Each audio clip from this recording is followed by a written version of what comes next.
ایک میرے سامنے سے تحریر گزری کہ ایک فقیر جو تھا وہ روڈ پہ بیٹھا تھا اور اس نے ایک جملہ لکھا تھا آئی ایم بلائنڈ، میں اندھا ہوں، میری مدد کرے، پلیز ہیلپ می۔ ایک انگریز ملک کا واقعہ تھا، اندھا بیٹھا تھا، ایک بورڈ لگا کر بیٹھا تھا۔ ہمارے یہاں یہ رواج نہیں ہے، ورنہ بغیر ملکوں میں لوگ فقیر مانگتے نہیں ہیں، ان کے جو مطالبہ ہوتا ہے اس کا بورڈ لے کر بیٹھ جاتے ہیں، میں بیمار ہوں یا میرا بچے کا مسئلہ ہے یا جو بھی ہے وہ ایک بورڈ۔ تو ایک اندھا بیٹھا تھا روڈ پر، کوئی پورے دن میں کوئی گزرتا اس کا بورڈ پڑتا، ایک آدھ سکہ ڈال کر چلا جاتا، آگے نکل جاتا۔ ایک شخص گزرا، اس نے سوچا میں بھی 1 روپیہ یا 1 یورو یا 1 پاؤنڈ دے کر آگے چلا جاؤں گا۔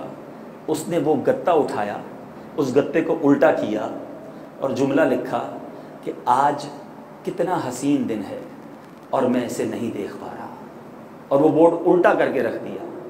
اب جو مسکراتا ہوا نکلتا، خوش نکلتا، اس بورڈ کو پڑھتا، اس اندھے کو دیکھتا اور اس کا ہاتھ مجبور ہو جاتا کہ وہ اس اندھے کے اس ڈبے میں پیسے ڈالتا جاتا۔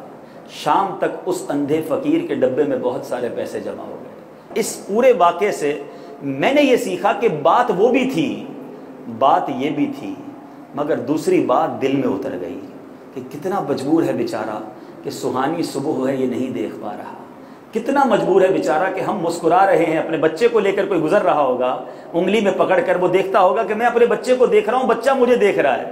یہ اندھا نہ بچہ دیکھ رہا ہے نہ باپ دیکھ رہا ہے، اس نے جیب سے نکالا، اس کی مدد کر دی۔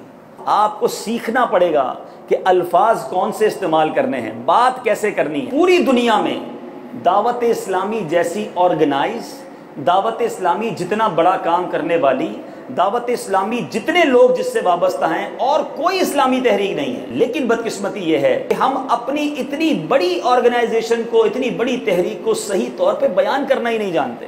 اتنے چھوٹے چھوٹے کام کرنے والے لوگ، ایک مدرسہ چلانے والے، ایک جامعہ چلانے والے، ایک جناب علاقے میں کام کرنے والی تحریکیں ایسے پریزنٹ کرتی ہیں، ایسے بات کرتے ہیں کہ سامنے والا ان کا دیوانہ ہو جاتا ہے۔ ہم دنیا میں کام کرتے ہیں، کون سی جگہ ہے جہاں دعوت اسلامی نہیں ہے، مگر ہمیں بات کرنا نہیں آتی۔